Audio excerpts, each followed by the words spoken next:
The dream match on WrestleDream that was billed as a dream match, the two best technical wrestlers allegedly in the world. I say allegedly, Danielson I'll buy is one of them. I'm still alleging the other one. Zack Sabre Jr. and Bryan Danielson. Do you remember when the best British wrestler in the world was Billy Robinson and he looked like he could snap every goddamn appendage on your body? He could. And he could, yes. Okay, even if Zack Sabre Jr. could, I'd laugh if you suggested that he might try.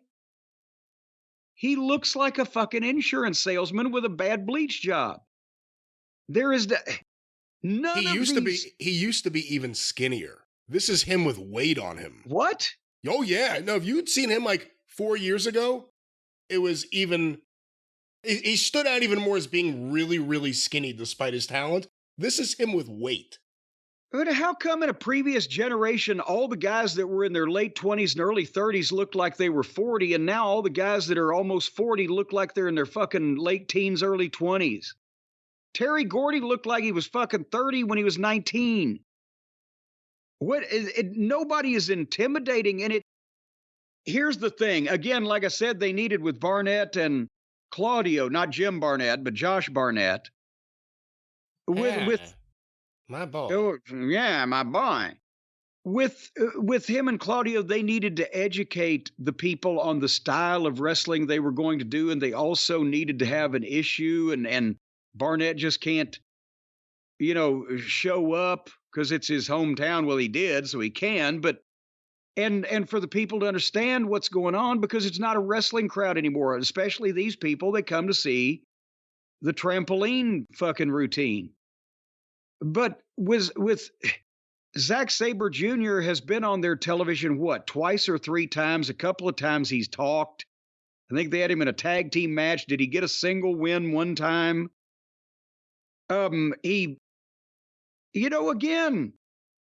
he doesn't look like anything visually if they don't allow him to get over by showing that he's allegedly the greatest technical wrestler in the world, and you just hear that said. Why the fuck do you believe it? So this was just cold matches for Tony Khan's sensibility with people that the majority of even of his own television audience have not seen.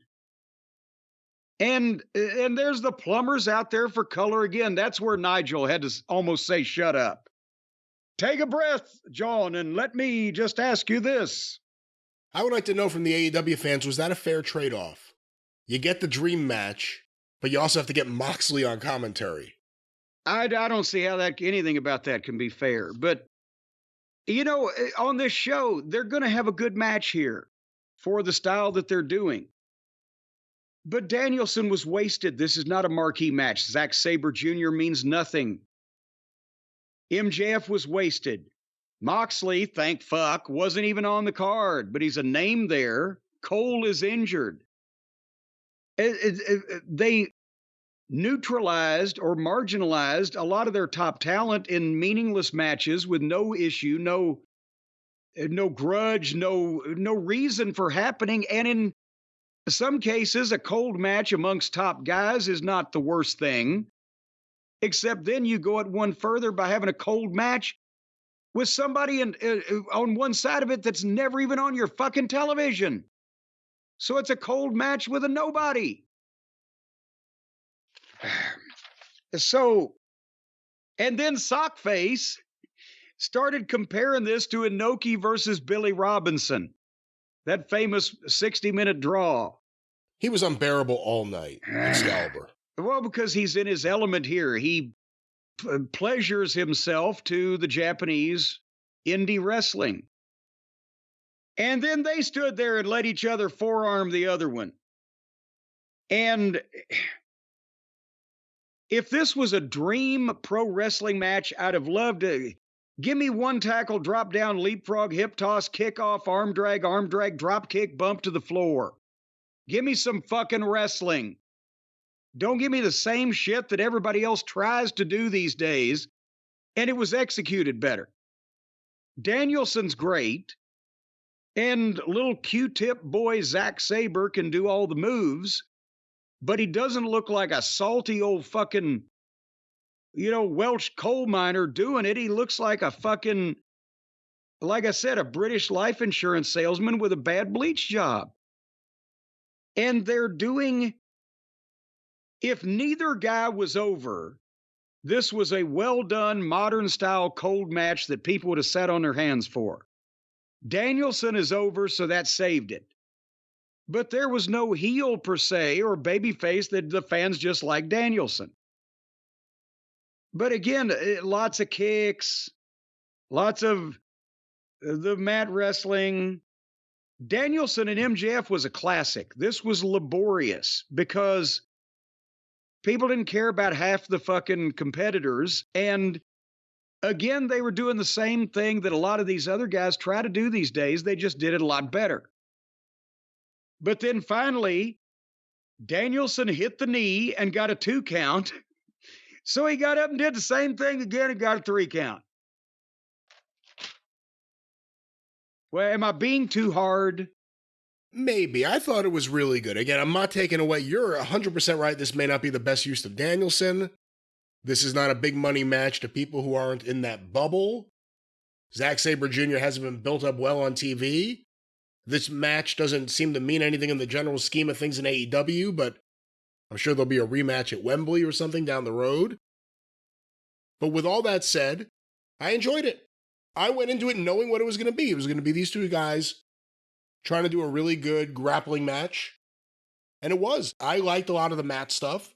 I'm not even saying it sucked, and I'm not saying I didn't enjoy some of it. They could lighten up on the goddamn kicks, couldn't they, if they're going to have a wrestling match? But I guess that's Danielson's gimmick. Yeah, and if it's an Inoki tribute show, might as well have the kicks. Might as well. In that case, somebody should have had a fucking prosthetic chin. At the media scrum, I will say, Tony Khan was wearing a scarf like Inoki, the red scarf. So he was obviously in the Inoki zone. Have you seen one of the clips that's been on Twitter? People been sending it around when Andre worked with Inoki. The little rib that Andre did, he did the old deal where he grabbed Inoki's head with his chin down on his thigh and he did the stomp thing. And then Andre sold his own thigh because of the size of Inoki's chin. I did not see that, no. But anyway. But I thought this was a good match. Again, not taking away from anything you said, which are all valid points. Just as a match, I enjoyed it because I didn't think of it as anything more than that. I just wish that I could get lost in it a little bit more if all of the British World of Sport technical masters didn't look like they were fucking 14 years old. And it looked like the World of Sport stars of days gone by, or the American transplants, the Robinsons, the Thorntons, the Charleses, the fucking Foleys, the goddamn, not Mick Foley, but John Foley, the fucking Ted Heath. Ted Heath was a salty looking old bastard. You'd think he could fucking stretch you.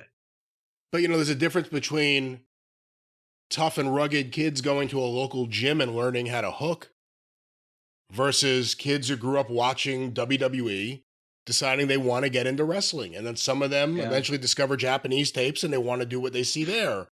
It's not like, I went to Wigan and I learned the Wigan style. No, there's none of that. So now instead of getting Tommy Billington, we get Tommy Two-Tone. Very good. Very good. All right.